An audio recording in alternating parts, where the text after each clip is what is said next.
Hello, Running Fit Fam. Raise your hand if you've ever struggled with achy, sore knees during your long run, like maybe in the middle of it, even at the very end, or you've struggled with some knee pain coming on, especially with hill repeats, specifically coming down the hill or maybe even the next day. You know this is probably because you need to strengthen the muscles around your knee. So let me show you how to do that, how to strengthen your quads and your glutes in a way that looks like running. That way you have the exact strength you need when you go to do these running workouts. So let's hop in. Let me teach you the starting position for everything. So you're going to push into the wall with both hands, bring one knee up, and that same side arm is going to sweep back. That's what I'm slowly showing you here. Just get used to this motion because this is going to be the base for a runner's wall push. You're going to pick up the knee, the one that hurts, and you're going to kick it furiously. This is going to basically jump start your quad. And when that quad is strong, when it is activated, it helps decrease the likelihood of your body just dumping that load into your knee and causing pain. Now let me show you a little bonus exercise. In case this high knee kick doesn't work, you can do a pump version. This also works your quad, the proximal or closer to your hip part of your quad.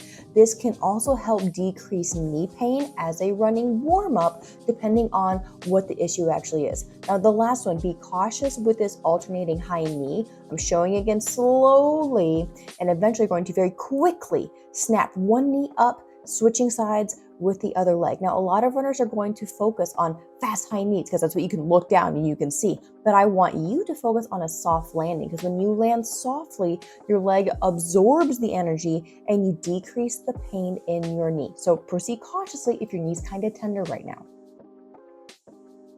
I know you guys are positively sick of seeing Bulgarian split squats, but if you're not doing them yet, that means you need to do them. Let me show you a common error that runners make when doing this exercise. This is a version that helps make things a little bit more top heavy so you can see when this arrow pops up how I am leaning forward more. It's like I'm trying to hit my head on the pillar in front of me. You are hinging at the hips. When you do this, you put more emphasis on your glutes. Your quads are still getting a workout, but your glutes are getting hit more. This way, you can actually build strong glutes and quads and healthier knees all at the same time. Let me give it to you step by step. I want you to first start learning a regular Bulgarian split squat, hinging forward at the hips. When you're ready, add the arms overhead. You don't even need weight, but this is going to help you cement that new position in your mind. Now you can add a weight, one that's doable, and when you're ready, now put the weight overhead. It is okay if you need a lighter weight for this. This is your basic step up. There's nothing wrong here. If you want to stay here, you can. I like to keep things a little bit more interesting. I'm going to show you a more power-based step up version that requires more single leg stability, more glute, more quad, and more balance. So let's hop into how to do this one. I'm going to show you the steps to get there. Step number one, I need you to do your step up correctly. That's why I add that little lift of the top foot off the box. That way I control my descent and then make sure I'm not slamming back down to earth. Then you add a weight. You make it a little bit harder, give yourself a little bit more resistance. When that feels good, now add the weight overhead. This is a fun balance and core addition. I like it. I use this frequently. And now that we have that stability, we can begin to do a lift. You're going to start the weight by the hip pocket of the leg that is down. That leg is actually going to become a high knee. It's actually going to sweep up, as is that weight. It's going to travel diagonally across your body from that hip pocket to above the opposite shoulder. In case that was confusing, let's break it down on the other side. You begin by just stepping up on the box with the weight.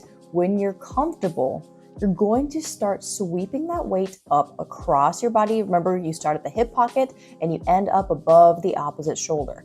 This takes some practice. You have to earn the stability and balance to get here. You can see that I'm actually starting to fall a little bit, and that's okay. You just reset, you try again, but it takes time to be able to sweep that weight up across your body and bring that knee up at the same time. Now, after I practiced 12 reps on each side, I got it. So don't be afraid to take your time here. That's why I'm leaving the outtakes in here to show you I got tired and I had to practice. but hopefully you can go back, you can watch this again, and it'll make sense. And you're back. Now, let's talk about these exercises a little more in depth, because I don't want you to feel you have to do the extreme version of these immediately. In fact, if you don't feel comfortable with those, I actually want you to start with the basics, like the beginning version I showed you. And I want you to gradually work into the higher levels. But the reason I show you the more complicated exercises is because I know, one, I know a lot of you can do it.